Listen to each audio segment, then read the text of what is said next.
안녕하십니까, 이창훈 알폰소입니다. 교회 전례에서 대림 시기는 크게 두 가지 시기로 나누어진다고 하지요. 앞부분 곧 대림 제1주일부터 12월 16일까지는 종말에 세상의 심판자로서 오실 예수님을 잘 맞아들이는 데 초점을 두고 있습니다. 그래서 여기에는 회개가 중심을 이루고 있지요. 12월 17일부터는 세상의 구세주로 2000년 전 베들레헴에 탄생하셨던 아기 예수님을 맞을 준비를 하는 시기입니다. 대림 제4주일인 12월 19일자 가톨릭 신문과 가톨릭 평화신문을 바탕으로 하는 가톨릭 평가서는 전국 사회복지단체들이 대선 후보들에게 전달한 사회복지 정책 10대 어젠다가 무엇인지, 그리고 먹는 낙태약 미프지미스와 관련한 논란 등을 중점적으로 살펴봅니다. 첫 소식입니다. 가톨릭 단체를 비롯한 전국 사회복지단체 협의체들이 사회복지 비전 선포대회를 열고 제20대 대통령 선거 후보들에게 사회복지 정책 10대 어젠다를 전달했습니다. 말하자면 사회복지 분야의 핵심 의제로 삼아야 할 10가지 정책인데요. 그 10가지는 첫째, 보건복지부로 되어 있는 현 정부 조직에서 복지를 분리시켜 사회복지부를 신설하고 그 책임자를 부총리로 승격시킬 것. 둘째, 대통령 직속으로 사회복지서비스위원회를 설치하고 운영할 것. 셋째, 보편적 복지 실현을 위해서 사회복지 예산을 확대할 것. 넷째, 사회적 약자에 대한 지원 체계를 강화하고 복지 사각지대를 해소할 것. 다섯째, 복지 일자리 확대를 통해서 저소득층의 자립 기반을 마련할 것. 여섯째, 지역별 복지 격차를 해소할 것. 일곱째, 사회적 돌봄을 위해서 복지 분야의 인프라를 확충할 것. 여덟째, 이용자 중심으로 서비스 전달 체계를 확립하고 또 이용자의 권리를 강화할 것.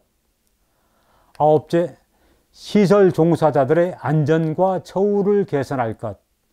그리고 10번째로 민간 사회복지기관을 지원하고 또 그 전문성을 강화할 것 등입니다. 이 비전 선포 대회에 참석한 대통령 후보들은 이 안건을 적극적으로 검토하고 공약에 반영하겠다고 약속했습니다. 비전 선포 대회에는 국민의힘 윤석열, 정의당 심상정, 국민의당 안철수 이 세 후보가 참석했고 더불어민주당 이재명 후보는 다른 일정으로 참석하지 않았습니다.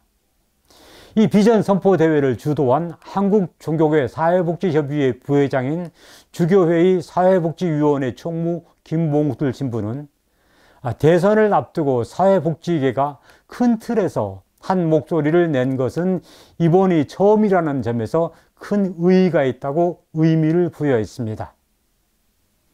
한편 국내 300여 개 시민 환경단체들이 함께하는 기후위기 비상행동은 제20대 대통령 선거에서 기후위기 문제를 핵심 의제로 만들기 위한 정책 경연대회를 열어서 10가지 정책을 선정했습니다. 기후위기 비상행동은 그 가운데서 반드시 관철해야 할 생태환경 정책으로 국가 온실가스 감축 목표를 재상향하고 탄소 성장법을 폐기하고 기후정의법을 제정할 것, 또 재생에너지 보급과 탈석탄 등을 위한 목표를 설정할 것, 신규 석탄 화력발전소와 신공항 건설 중단 등을 제시했습니다. 사회복지계와 환경단체들 뿐만 아니라 대선을 앞두고 다른 여러 분야의 단체들도 해당 분야에 관한 후보자들의 의견을 묻는 자리를 계속 마련할 텐데요. 다양한 사안들에 대한 후보자들의 의견이나 관점을 잘 판별해서 더 나은 대통령을 선출하는 그 계기로 삼았으면 합니다. 다음 소식입니다. 지난 8일 제14대 서울대교구장에 착좌한 정순택 대주교는 우리 사회가 요구하는 교회상에 어떻게 응답해 나갈지 함께 고민하고 모색해 나가겠다고 밝히면서 영성적으로 심화하는 교회, 젊은이와 함께하는 교회, 또 신호들을 통해서 변화하고 쇄신하는 교회라는 3가지 방향을 제시했었죠.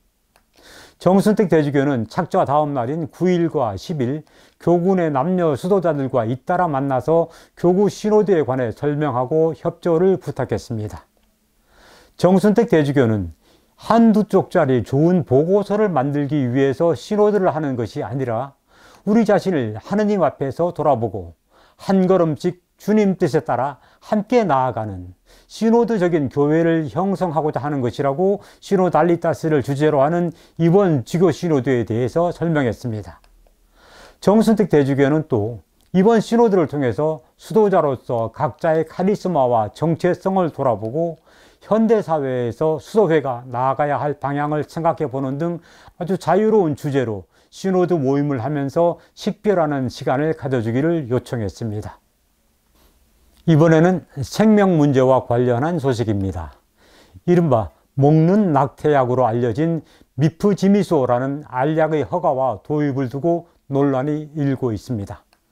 지난 7월 한 제약사가 식약처에 품목 허가를 신청한 이 낙태약에 대해서 식약처가 임상시험도 없이 빠르게 허가를 진행하려다가 그만 국정감사에서 걸린 것입니다. 문제는 미프지미소라는 이 낙태약의 실체입니다. 미프지미소는 미프진이라고도 하는 미페프리스톤 200mg 한 정과 미소프로스톨 200μg 4정으로 이루어져 있는데요. 부작용이 엄청나게 심각하다는 것입니다. 낙태의 실상을 고발한 영화 언플랜드를 본 사람이면 그 약의 부작용이 얼마나 무서운지 금방 알 수 있습니다.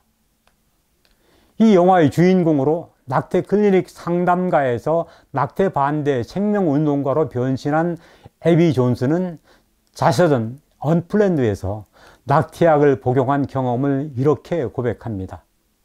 그 이후 며칠 동안 나는 혼자서 아파트에서 극심한 고통을 겪었다.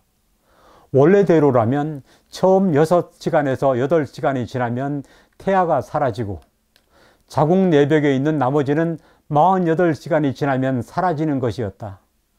하지만 그들이 광고한 것처럼 되지 않았다. 통증은 극심하고 몇 날 며칠 지속되었다. 나는 너무 아파서 침대에서 일어날 수가 없었다. 열이 나고 하혈을 심하게 했다. 무서웠지만 수치심과 창피함이 더해져 클리닉에 전화하지 않았다. 낙태 상담가였던 애비 존슨조차도 이 낙태약의 실상이 어떠한지 모르고 복용했습니다. 낙태약을 만들어 파는 제약회사들의 홍보는 넘쳐나지만 약을 먹고 부작용을 경험한 이들은 말하는 것을 꺼려하기 때문입니다. 그런데 식약처는 이미 70여 개 나라에서 이 낙태약을 사용 중이어서 검증된 약품이라면서 국내 임상시험을 면제하도록 권고한 것입니다. 그러자 대한산부인과 의사회는 낙태약은 시일이 걸리더라도 임상시험을 거쳐야 하고 산부인과 병의원 관리하에 신중하게 사용해야 한다면서 식약처가 무리수를 두고 불법 의약품의 수입과 유통을 허가한다면 직권남용으로 고발하겠다고 밝혔습니다. 가톨릭대학교 의정부 성모병원 산부인과 전문의 김찬주 교수는 이 미프지미소에 대해서 예측할 수 없는 통증과 출혈을 일으키고 자칫하면 사망까지 이어질 수 있다면서 이 약은 아기의 목숨을 죽이고 엄마도 죽일 수 있는 사약이라고 지적했습니다. 또 가톨릭 생명윤리연구소장 박은호 신부는 이 여성용 낙태약의 판매를 허용하는 것은 결국 이 사회가 생명에 대한 책임을 다시 한번 손쉽게 여성에게 떠넘기는 것이라면서 낙태약 판매는 오히려 여성의 존엄성과 권리를 더욱 훼손하는 것이라고 지적했습니다. 이어서 간추린 소식 몇 가지 전해드립니다. 주교회의 교리교육위원회는 한국교회 실정에 맞는 교리교육 지침인 한국천주교 교리교육 지침 개정판을 펴냈습니다.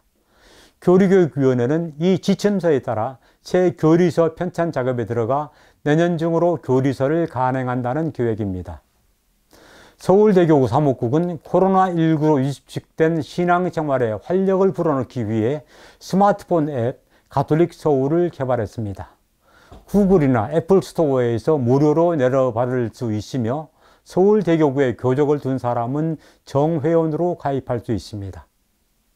인천교구 이주사목부는 12월 12일 자선주의를 맞아 인천, 부천, 김포 지역 이주민과 난민들에게 쌀과 김치를 선물했습니다. 대전교구는 8일 솔매성지에서 교구장 서리 김종수 주교 주례로 사제 서품식을 거행하고 새사제 9명과 프란치스코 전교 봉사수도회 소속 인도 출신의 쌍둥이 사제 2명을 새롭게 배출했습니다. 이로써 대전교구 사제는 주교 2명을 포함해 402명이 됐습니다. 춘천교구도 8일 주교자 중림동 성당에서 교구장 김주영 주교 주례로 사제 소품식을 거행하고 새 사제 1명과 새 부제 3명을 배출했습니다. 서울대교구 가톨릭 경제인회는 11일 명동대성당에서 제27회 자랑스러운 가톨릭 경제인상 시상식을 열고 주식회사 대웅건설 여교태 요셉 회장에게 대상을 수여했습니다. 제발 상업주의에 물든 가짜 크리스마스를 지내지 맙시다. 연민 어리고 부드러운 하느님의 친근함으로 가득한 크리스마스, 예술과 음악과 노래와 전통으로 가득한 크리스마스를 지냅시다. 프란치스코 교황이 10일 바티칸 성 베드로 광장의 크리스마스 트리와 부유 점등식에서 당부한 말입니다. 프란치스코 교황의 말처럼 크리스마스는 상업주의에 젖어 흥청대는 시기가 아니라 인간을 위한 하느님의 사랑을 되새기고 희망 속에 그 사랑의 기쁨을 나누는 시기입니다. 하느님께서 우리를 사랑하시어 사람이 되셨고 우리와 함께 하시면서 우리 삶의 현실을 받아들이셨기에 우리는 희망하면서 다시 사랑의 삶을 살 수 있는 것입니다. 가톨릭 평가소 여기서 마치고 저는 다음 주에 다시 찾아뵙겠습니다. 고맙습니다.